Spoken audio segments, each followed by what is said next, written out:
चर्चा करने के लिए हमारे साथ खास मेहमान भी जुड़ रहे हैं। ओपी सिंह, प्रवक्ता भारतीय जनता पार्टी के, धर्मेंद्र सिंह, नेता समाजवादी पार्टी के, मेहरुद्दीन रंगरेज थोड़ी देर में हमारे साथ जुड़ेंगे। आप मुस्लिम स्कॉलर हैं। इसके अलावा एच एस रावत हमारे साथ जुड़ चुके हैं। आप हिंदू धर्मगुरु हैं।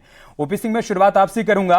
स्वामी प्रसाद मौर्य कभी राम पर बयान देते हैं, कभी मानस पर बयान देते हैं, कभी गोस्वामी तुलसीदास पर बयान देते हैं, और अब वो पुजारियों और धर्माचार्यों को निशाने पर लेते हुए कह रहे हैं कि धर्मांतरण के लिए ये लोग जिम्मेदार हैं। ये सारे बयान स्वामी प्रसाद मौर्य दे रहे हैं या फिर उनसे दिलवाया जा रहा है? समाजवादी पार्टी का स्टैंड है ये। अमित जी, स्वामी प्रसाद मौर्य द्वारा बार बार हिंदू देवी देवताओं के बारे में, हिंदू धर्म ग्रंथों के बारे में, साधु संतों के बारे में जो विवादित अपशब्द बयान दिए जा रहे हैं, वो समाजवादी पार्टी की सोची समझी एक रणनीति, और स्वामी प्रसाद मौर्य उसके एक हिस्सा है, मोहरा है उस रणनीति के। देखिए, इनकी दो बातें हैं। नंबर एक, स्वामी प्रसाद मौर्य पर साथ संगत विचारधारा का असर है। बसपा में थे तो क्या बोलते थे, भाजपा में तो बार बार वो नारा लगाते राम राम जय श्री राम, लेकिन जैसे सपा में आए वैसे वो रामचरितमानस को उन्होंने कहा कि ये ग्रंथ ही जो है वो विरोधी है जातिगत और फड़वाने, और उसके प्रति अपशब्दों का उन्होंने कहा।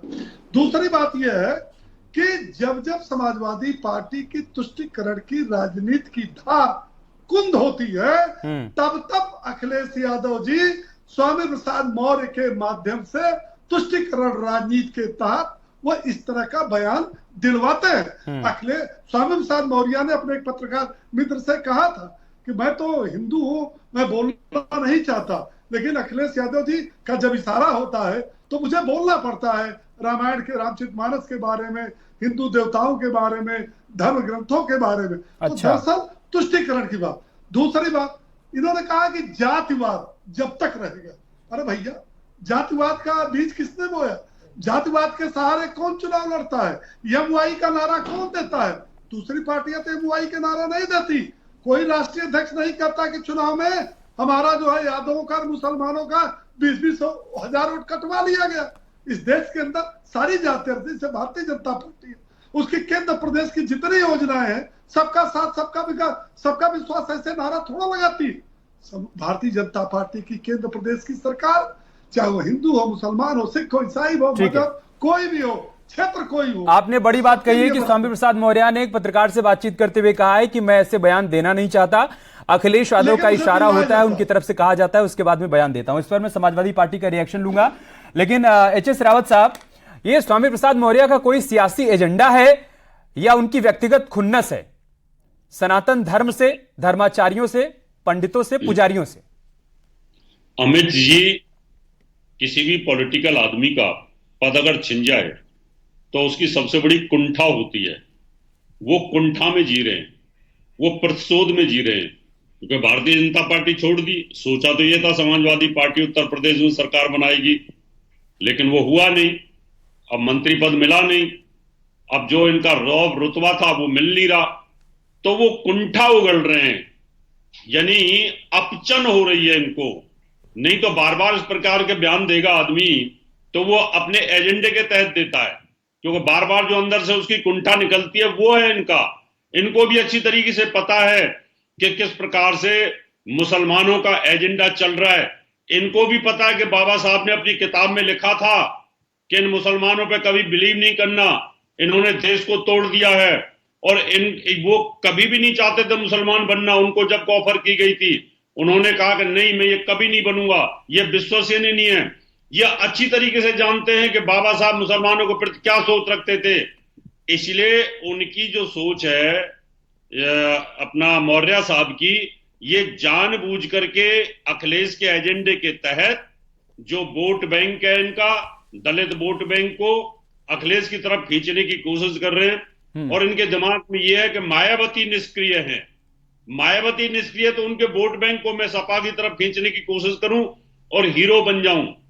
इस कुंठा को लेकर के ये वक्तव्य देते हैं बार बार, जो कि हिंदू धर्म के साधु संतों पर इन शब्दों के पाप का घड़ा इनको भोगना पड़ेगा कहीं ना कहीं, क्योंकि हर आदमी एक जैसा होता नहीं है, हर साधु संत एक जैसा होता नहीं है। बड़े बड़े तपस्वी साधु संत इसमें वो होते हैं, और इनको ये जातिवाद की बात करते हैं। क्या हिंदू धर्म के अंदर वाल्मीकि जी को पूजा नहीं जाता? क्या दूसरे जो हैं उनको पूजा नहीं जाता, जितने भी हमारे दलित हुए उनको नहीं पूजा जाता क्या?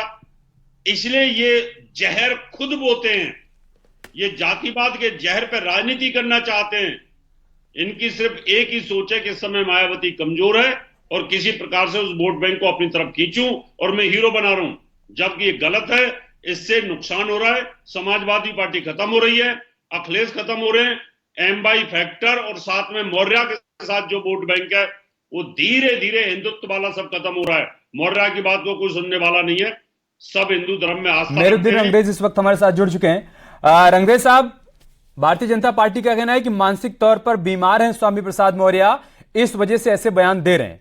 और एच.एस. रावत साहब ये कह रहे हैं कि उनकी कुंठा है, ये उनकी कुंठा है जो इस तरीके के बयान उनकी तरफ से दिए जा रहे हैं। अगर वो देश को सच्चाई बता रहे हैं तो उन्हें क्या क्या नाम से नवाजा जा रहा है ये देख लीजिए आप। उन्हें कैसे गैर हिंदू बताया जा रहा, कैसे उन्हें क्या। अरे सर, अगर उन्होंने सच बात कह दी, सच सुनने के लिए ये देश में लोकतंत्र है, लोकतंत्र में सबको अपनी अपनी बात कहने का अधिकार है। और उन्होंने क्या गलत बात कही? क्या हिंदू धर्म के जितने भी ठेकेदार बने बैठे हैं, क्या वो खुलेआम नहीं कहते हम 1 लाख रुपए देंगे, घर देंगे, आपको ट्रिपल तलाक से आजादी मिलेगी, हलाले से जो है आपको आजादी मिलेगी, आप जो है सनातन धर्म अपना लीजिए, घर वापसी कर लीजिए। तो खुलेआम मगर उनके खिलाफ कोई कार्रवाई नहीं होती जो लोग ऐसा कहते हैं। अगर कोई यही काम अगर कोई मुस्लिम कम्युनिटी का आदमी कर रहा होता तो उसे तो जेल में डाल दिया जाता और यूएपी लगाकर। तो ये सारी चीजें अगर वो सब कह रहे हैं तो बिल्कुल सही कह रहे हैं, तथ्यों के आधार पे कह रहे हैं। और सच कहना कोई बुरी बात नहीं है, कहना चाहिए। मैं भी कह रहा हूँ सही उनकी बात बात है। में बिल्कुल सही कह रहे हो। सही कह रहे हैं रंगरेज साहब, सच कहना बुरी बात नहीं है, लेकिन स्वामी प्रसाद मौर्य शहनवाज उर्फ बद्दो के मसले पर चुप्पी साध जाते हैं। जब गेमिंग ऐप के जरिए धर्मांतरण की बात आती है तब उनके मुंह से सच नहीं निकलता, इस वजह से उनके सच पर सवाल खड़े होते हैं। सुनिए सुनिए सुनिए, उसमें जो गेमिंग ऐप वाला जो आप मसला बता रहे हो उस पर हमारी कई सारी उसमें कोई धर्मांतरण नहीं हुआ था। काली बातों में ये स्पष्ट कर दूं। दूसरी बात, वो गेम के तरीके से कर रहे थे तो वो पकड़े गए, अपराध जो उन्होंने किया तो पकड़े गए, जेल चले गए। मगर ये जो खुलेआम जो गुरु ऐसी ऐसी वाहियात बातें करते हैं। अभी ये जो आपके साथ हमारे पैनल में बैठे हैं, क्या नाम है इनका, मेरा नाम ध्यान नहीं आ रहा, जो है ये कह देते कि भी इस्लाम तो ऐसा कहता है। देखिए, जब तक इन लोगों को ऐसा बढ़ावा मिलता रहेगा, देश में ध्रुवीकरण करने का काम, देश में आग लगाने का काम, देश को विभाजन करने का काम ये लोग करते रहते हैं। ये मगर इनका काम ये नहीं है। स्वामी प्रसाद मौर्य नहीं कर रहे हैं रंगरेज साहब। मैं इससे पहले कि रावत साहब से रिएक्शन लूं, आपको लग रहा है कि स्वामी प्रसाद मौर्य सब नहीं कर रहे हैं? वो जाति के आधार पर, धर्म के आधार पर लोगों को बांटने का काम नहीं कर रहे हैं, वो सबका साथ सबका विकास वाला नारा दे रहे हैं, वही मंत्र दे रहे हैं क्या वो?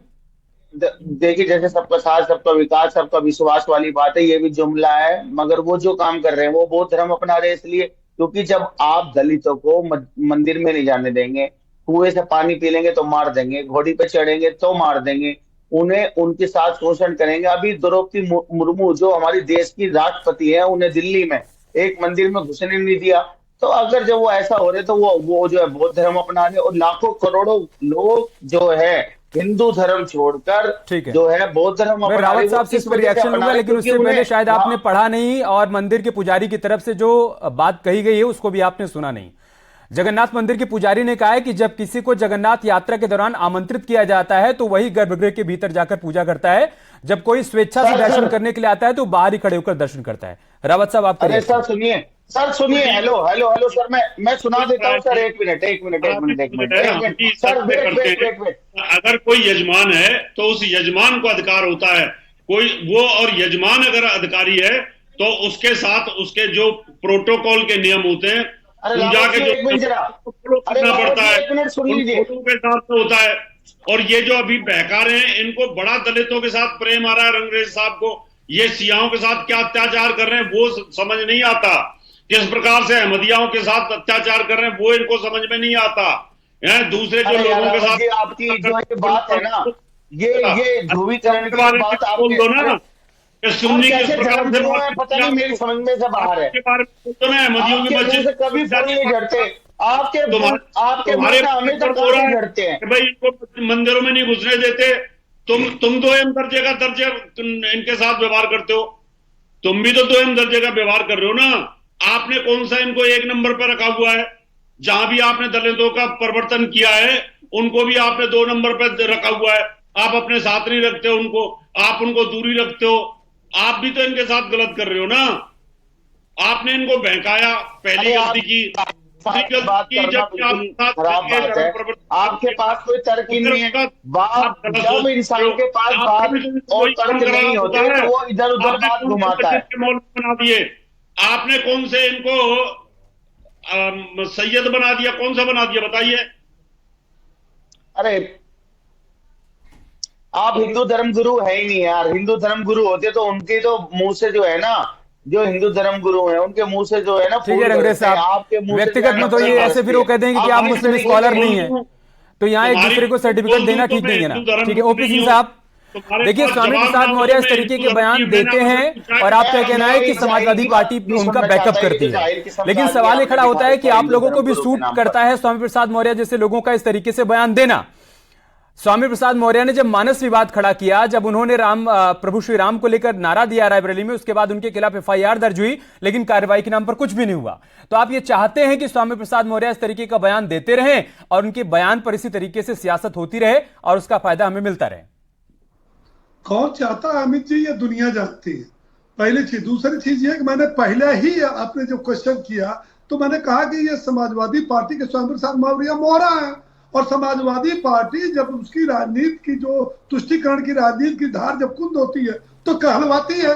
मैंने इसलिए कहा कि आज देखिए, जब जब स्वामी प्रसाद मौर्य ने हमारे रामचरितमानस के बारे में, हिंदू देवी देवताओं के बारे में, साधु संतों का अपमान किया, पूरी समाजवादी पार्टी उनके साथ खड़ी। ऐसा नहीं है किसी ने विरोध किया।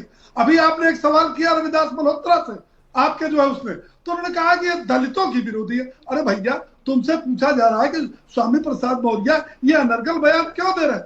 दरअसल बात क्या है, हिंदू धर्म एक उदारवादी और वसुधैव कुटुंबकम का नारा लेकर के सबका साथ लेकर चलती है। लेकिन ये जो बोलने वाले मेढक की तरह है ना, एक दूसरे धर्म विशेष के बारे में, अगर उनके ग्रंथों के बारे में, उनके अल्लाह के बारे में, उनके मौलवियों के बारे में अगर बोल दे, इनके अंदर हिम्मत हो। यह हिंदू धर्म है, जिसके मन में जो आता है होड़ लगी है। कांग्रेस दिग्विजय सिंह से बुलवा रही है, समाजवादी पार्टी जो है स्वामी प्रसाद मौर्य से बुलवा रही है। ये क्या मतलब है भैया? कौन सी यह बात आ गई? धर्मांतरण जो करा था उसके खिलाफ एफआईआर हुई, गिरफ्तारी हुई, और स्वामी प्रसाद मौर्य भी किसी कानून से ऊपर नहीं है। अभी तो ये आगाज है। अगर उनका दिमाग संतुलन ठीक नहीं हुआ तो भारतीय जनता पार्टी न्यायसंगत तरीके से उनके दिमाग को ठीक करना भी जानती है। ऐसा नहीं है। साहब, हम अगर खिलाफ ओपी सिंह साहब का कहना है कि किसी और धर्म के खिलाफ बोलने की उनकी हिम्मत नहीं है, इस वजह से बार बार वो हिंदू धर्म पर बयान देते रहते हैं, साधु संतों पर बयान देते रहते हैं ताकि उनको सियासी लाभ मिलता रहे। बाकी किसी धर्म पर बोलने की उनकी हिम्मत नहीं है। देखिए, मैं बार बार कह रहा हूँ, अगर सच को सच कहना अगर गुनाह है तो फिर वो जो है तो फिर तो गुनाह ही हो रहा। अब आज के टाइम में जब भाजपा की सरकार है यूपी में और केंद्र सरकार में, तो वो तो हर चीज को जो है बड़ा चढ़ा के बताने का उनका कार्य ही है। वो तो स्वामी प्रसाद मौर्य से बुलवाएंगे। अगर वो उनको आईना दिखा रहे हैं, अगर वो आईना दिखा रहे हैं तो उसमें किसी को क्या दिक्कत होनी चाहिए? आप बुलवाएंगे, आपकी पार्टी बुलवाएगी। अरे तुष्टिकरण की राजनीति करते हो, करो, कौन रोक रहा है? जातिवाद की राजनीति, तुष्टिकरण की राजनीति, परिवारवाद की राजनीति करते हो, करो, कौन रोक रहा है? अरे सबसे बड़ा परिवारवाद तो सर आपकी पार्टी में है, भाजपा में। आपके साथ पता नहीं आपको। हमारे राष्ट्रीय अध्यक्ष का बेटा, सर आपको पढ़े लिखे आए कहीं से नहीं, और सर आपको पता है कौन है? पंकज सिंह कौन है? अनुराग ठाकुर कौन है? पीयूष गोयल कौन है? पता है सर आपको? पढ़ो, किताब लेके पढ़ो। ये राष्ट्रीय अध्यक्ष अरे सर बताया आपको कौन है ये लोग? बैठे हैं, आपको पता ही नहीं है सर। अध्यक्ष के बेटे हैं, मुख्यमंत्री के बेटे। सर आप जैसे लोगों को पता नहीं भाजपा कैसे प्रवक्ता बना देती है। आप बस आपको एक बात बताई गई है, कैसे समाज में विभाजन करो और चुनाव जीतते रहो। वही अंग्रेजों वाली पॉलिसी पे काम कर रहे हो, वोट दे रहे हो, राज करो। नकार दिया 2014 से, जैसा पांव पड़े संजय के तहता बनता था। तुम्हारे राष्ट्रीय अध्यक्ष जब से आए हैं, गद्दी तो नसीब से मिल गई, लेकिन सफलता और योग्यता जो है वो नसीब से मिलने वाली नहीं है। उनको समझा दो, तुष्टिकरण की राजनीति करें, ये उनको मुबारक है। लेकिन हिंदू देवताओं, हिंदू धर्म ग्रंथों, हिंदू साधु संतों के बारे में बोलेंगे तो ये हिंदू समाज भी इसको बर्दाश्त नहीं करेगा। ठीक है, एच.एस. रावत साहब, स्वामी प्रसाद मौर्य एक बार नहीं बार बार इस तरीके के बयान दे रहे हैं। वाराणसी में लोगों को संबोधित करते हुए उन्होंने कहा था कि पहले बौद्ध धर्म आया था, फिर ईसाई धर्म आया था, फिर इस्लाम धर्म आया था और उसके बाद सारे धर्म आए थे। आपको क्या लग रहा है कि ये सारी बयानबाजी सिर्फ 2024 में वोटों के समीकरण को साधने के लिए की जा रही है और समाजवादी पार्टी ये चाहती है कि स्वामी प्रसाद मौर्य को आगे करके इस तरीके के बयान दिलवाए जाएं, या फिर स्वामी प्रसाद मौर्य पर जिस तरीके से साधु संतों की तरफ से पलटवार किया जाता है और उनके बयान के बाद रिएक्शन लगातार आप लोगों की तरफ से सामने आते हैं, इस वजह से बार बार क्रिया की प्रतिक्रिया देखने को मिलती है? देखो, अभी क्या है, इसके अंदर अखिलेश जी का साथ है। अखिलेश जी चाहते हैं कि इस प्रकार के बयान दें और हमें जो वीकर सेक्शन वोट है, दलित वोट है, वो मिल जाए। अगर वो 2024 के चुनाव में नहीं मिला तो वो हाल अखिलेश स्वामी प्रसाद मौर्य का करेंगे, इनको उठा के बाहर करेंगे और ये उठा के दोबारा या तो भाजपा में चले जाएंगे या किसी दूसरी पार्टी में चले जाएंगे। इनका कोई ठिकाना नहीं है। जिस आदमी की अपनी जुबान की वैल्यू ना हो, वो आदमी थाली का बैंगन होता है, लुढ़कने वाला होता है, बेपैंदी का लोटा होता है। तो जिस आदमी का अपना जमीर ना हो, उसकी जबान क्या हो सकती है? तो इस वजह से अभी अखिलेश के सारे पे कहानी चल रही है। तो लगा कि ये एक मोहरा है, इसको इस्तेमाल कर लूं, चल गया तो ठीक है, नहीं तो उठा के बाहर कर दूंगा। वो दोबारा से किसी को हिंदुत्व की वोट बैंक को लाने की कोशिश करेंगे। ठीक है, सार यही कि जैसे जैसे स्वामी प्रसाद मौर्य की पार्टी बदलती है उस हिसाब से उनके बयान भी बदलते हैं। अपनी सुविधा के मुताबिक वो अपनी सियासत को आगे बढ़ाते रहते हैं। बहुत बहुत शुक्रिया आप सभी का हमारे साथ जुड़ने के लिए, चर्चा का हिस्सा बनने के लिए। न्यूज़ 18 उत्तर प्रदेश उत्तराखंड पर खबरें जारी हैं, आप बने रहे हमारे साथ।